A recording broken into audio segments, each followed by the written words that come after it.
Be sure to subscribe to the channel so you don't miss new life stories. My name is Olivia, and my story began at one of those parties where people gather looking for fun and excitement. This party was special because it was where I met my future husband.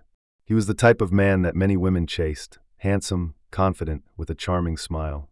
It was incredibly alluring, and I felt a strong attraction at first sight. We quickly started talking, and with every minute, I realized he wasn't just good-looking.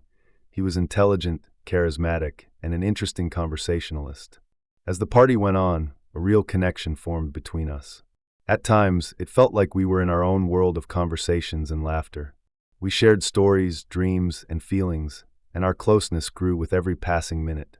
Then, almost magically, a spark ignited between us.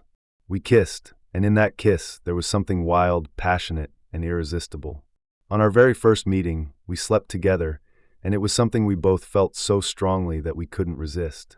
It was as if our bodies and souls had merged that passionate night. The next morning, after that wild night, we both felt that there was something special between us. That was the moment we realized we didn't want to part. Our story was just beginning, and I had no idea how it would end. Eventually, I married him. We're not young. I'm 36, and he's 40. This is his second marriage. At first, he would talk about how terrible his first wife had been.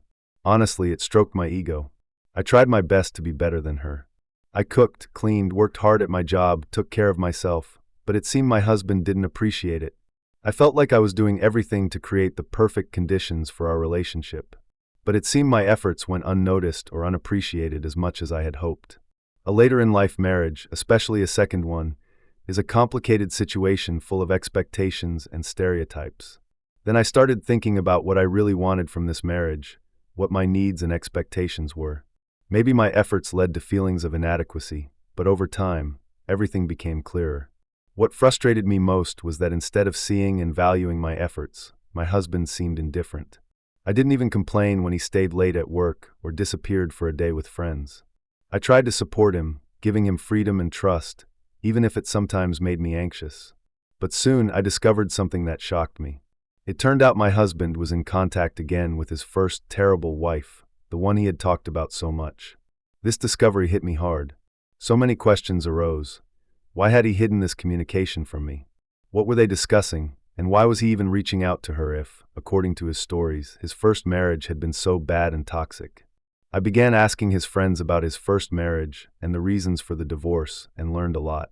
I realized the situation was far more complicated than I had thought. His first wife was younger, beautiful, charming, and valued a bright, comfortable life. Her unwillingness to have children and readiness for divorce created conflict in their marriage. Their divorce was scandalous and likely left a mark on him.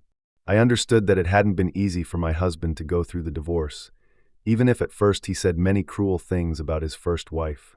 The love they had was stronger than his resentment, which could explain his continued contact with her. But that was only the beginning. Then the calls started. His ex-wife would call to argue, to tell him not to interfere in her life. I had to listen to this almost every day.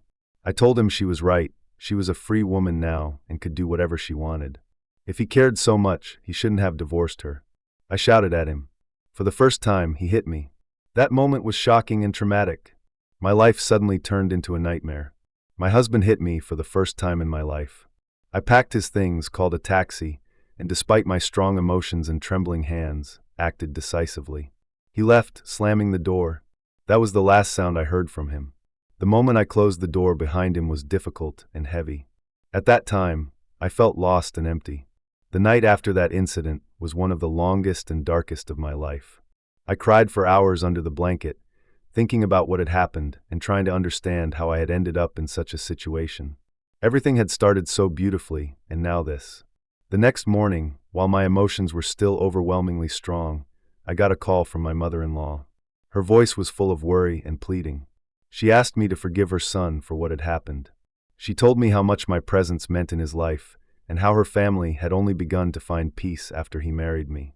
A week later, my husband showed up at my door. He came with apologies, and there was sincerity and remorse in his eyes. He admitted that he had made a terrible mistake and was ready to fight for our relationship. This moment was very difficult, and I felt that my decisions would affect the future of our relationship. I gave myself time to think. Then I learned that he had tried to convince his ex-wife to live with him again, and when she refused, he came back to me. I realized I could no longer ignore my own feelings and desires. When I told him I didn't want to see him, it was one of the hardest decisions of my life. I knew I loved him, but also understood that, deep down, he still loved his ex-wife. There was something about her that drew him in. It was inexplicable. Now, I have filed for divorce. My husband started drinking, and sometimes his ex calls. One day, I couldn't hold back and called her. I wanted to talk to her about his state. She supported me, saying she would never go back to him, and that she had long had her own life. She also admitted that shortly before our wedding, he had visited her, they drank a lot, and slept together. It happened only once after their divorce, after which she found another man, and had long forgotten him. I was shocked. It turned out he had cheated on me even before the wedding. I simply thanked her for her honesty, and now I am determined in my actions. I don't want to see him ever again. Friends, thank you all for watching. Please like and comment. You can also send us your stories via email. We will read them together, comment, and give advice. Let's be a big support for these people.